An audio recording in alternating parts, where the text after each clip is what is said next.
Welcome to శ్రీముదిగొండ channel. అందరికీ నూతన ఉగాది సంవత్సర శుభాకాంక్షలు. ఈరోజు మా స్టూడియోలో శ్రీ ముదిగొండ అమర్నాథ్ శర్మ గారు, డాక్టర్ అమర్నాథ్ శర్మ గారు పూర్తి వివరాలతో పాటు వారు వివరిస్తారు. నమస్కారం అమర్నాథ్ శర్మ గారు, మా స్టూడియోకి వచ్చినందుకు. నమస్కారం అండి. నమస్కారం.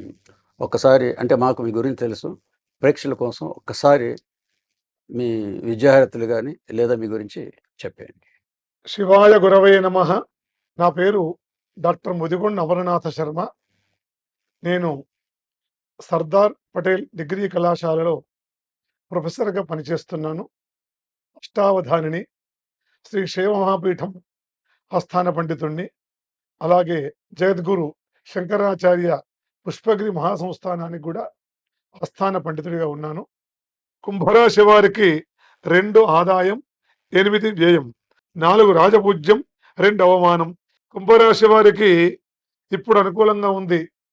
చాలా వృత్తిలో విపరీతమైన బిజీగా ఉంటారు. 31 మే వరకు కీర్తి, సంపద, ఇళ్ళు కట్టుకోవడం, పెళ్లిళ్ళు చేయడం, గృహప్రవేశాలు చేయడం, సౌఖ్యంగా ఉంటారు. అధికారం వల్ల మంచి సూచన లభిస్తుంది, గృహలాభం కలుగుతుంది. కానీ జూన్ 1 నుండి బృహస్పతి యొక్క అనుగ్రహం తగ్గుతుంది కాబట్టి 6వ స్థానంలో ఉంటాడు కాబట్టి కలహాలు కలగవచ్చు. కొంచెం శత్రువులు కూడా పెరిగే అవకాశం ఉంటుంది. కానీ ఈ కుంభరాశి వారికి 31 అక్టోబర్ 2026 నుండి 24 జనవరి 2027 వరకు మళ్ళీ శుభ కార్యక్రమాలు చేస్తుంటారు. ఉల్లాసవంతమైన జీవనం గడుపుతారు. పెద్ద పెద్ద వారితో పరిచయాలు ఏర్పడతాయి. కీర్తి, వ్యవహారము, ఆరోగ్యం కలుగుతాయి. కాబట్టి ఈ కుంభరాశి వారికి 4 డిసెంబర్ 2026 వరకు 1వ స్థానంలో ఉంటాడు కాబట్టి ఇబ్బంది ఏమీ లేదు.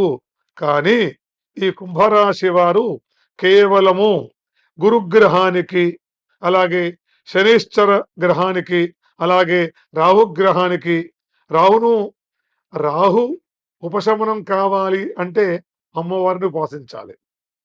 శనీశ్వరుడు ఉపశమనం కావాలంటే రుద్రాభిషేకం చేయాలి.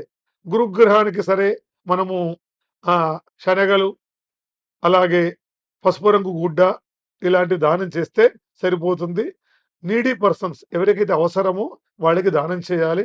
ముఖ్యంగా గోగ్రాసము, ఆవుకి ఎక్కువగా మనము దాన అంటే ఆ పదార్థాలు నివేదించినట్లయితే చక్కని ఉపశమనం కలుగుతుంది.